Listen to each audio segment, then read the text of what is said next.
Hello guys, welcome in Story Time channel. Today's story name is The Clever Thieves. Kampali was a prosperous city. The only problem the city faced was occasional thefts.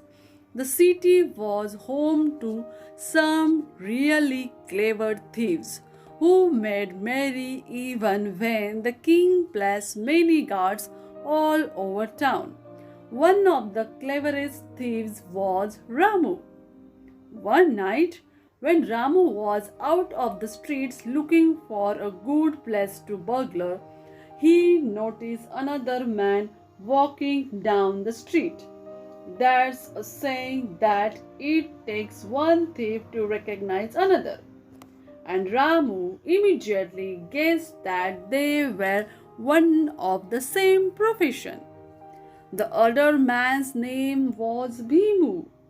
The two got talking and soon they were recounting to each other their most daring exploits. Finally, Ramu said, "If you can prove yourself as clever as me, we can become partners and carry out bigger thefts. We will earn more and divide the money." Bhimu smiled. "But how will we know who is cleverer?" he asked. They decided to spend the night thinking about this. The next morning, they went to the jeweler's street in the bazaar. This street was lined with jewelry shops. The two thieves spotted a wealthy looking man wearing a fancy red turban, examining the ornament displayed in a shop window. "Watch me," Ramu whispered. "I will steal his purse and he will be none the wiser." He casually walked up to the man and while pretending to admire the ornaments, picked up the man's pocket as silently as a shadow, returning with a fat purse jingling with coins. When they opened it, the two thieves counted 10 gold coins. "Now it's your turn," challenged Ramu. "Show me you can do something cleverer than this." "Easy," shrugged Bhimu. "Watch how I prove the owner of this purse is a thief." He removed 2 gold coins from the pouch and replaced them with copper coins. Then he quietly glided up to the man and dropped the purse back in his pocket and clenching his arm, started shouting, "Thief, thief! This man has stolen my purse!" The innocent man was alarmed. "Of course, I am not a thief," he shouted. "You are, you are," Bhimu yelled. "I can prove that my purse is in your pocket. It is brown in color and there are 8 gold coins and 2 copper coins in it." "Then it's easy to prove myself," the man answered. "My purse is also brown, but I have 2 gold coins in it. See, here it is." And he pulled out the purse to show everyone.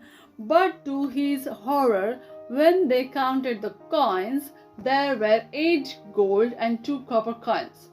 The crowd started raining blows on the innocent man for stealing, and Bhimu walked away victoriously with the purse and all the coins in full view of the entire market.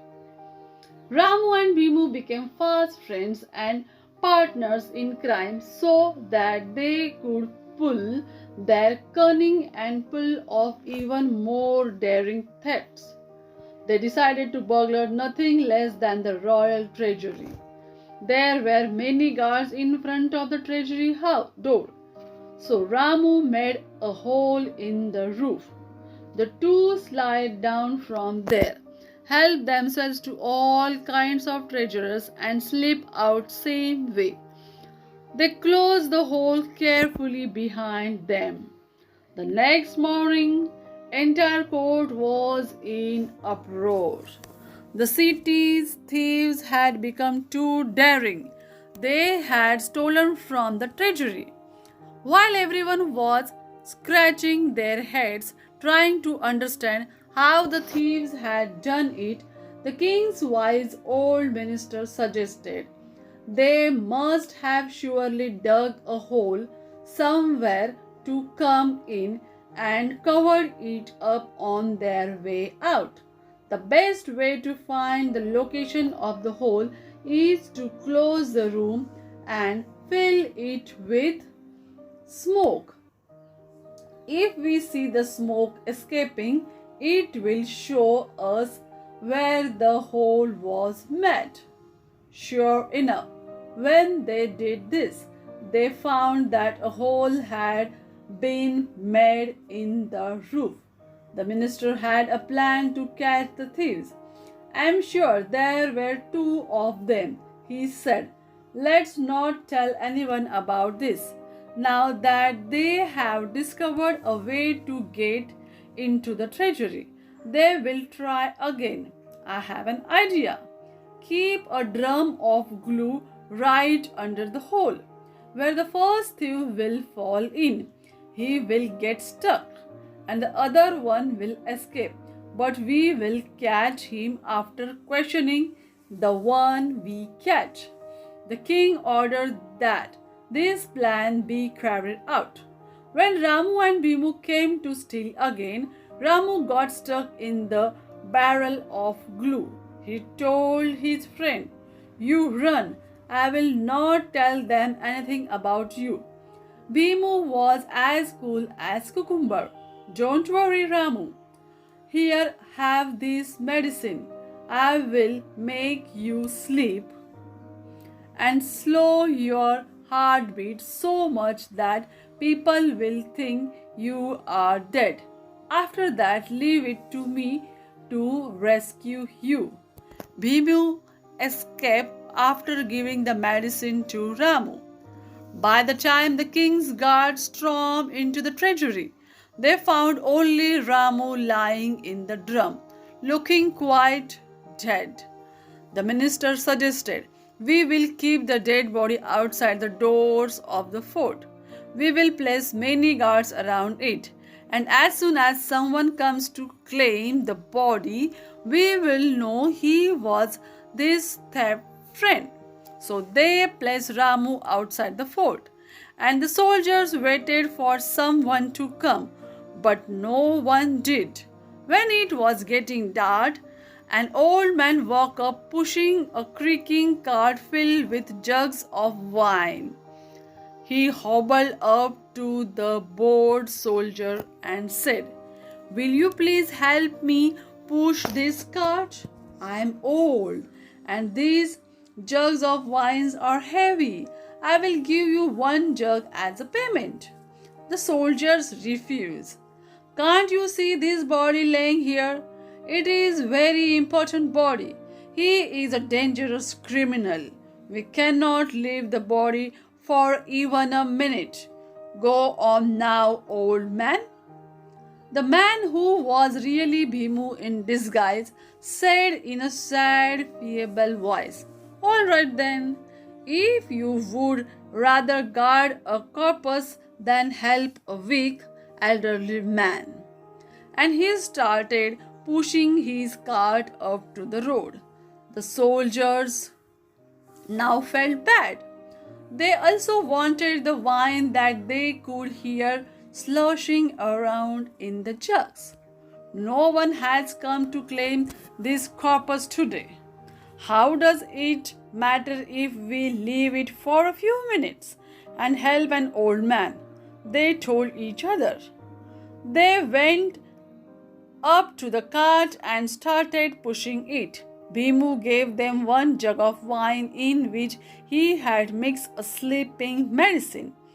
The soldiers drank it and fell down in a heap, snoring loudly.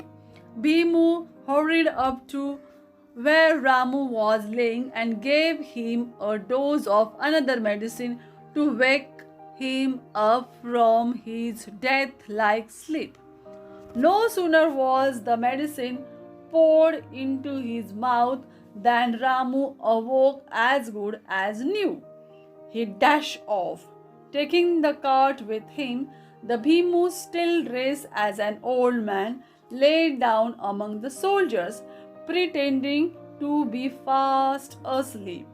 The next day, the king found all the soldiers snoring and the dead body gone.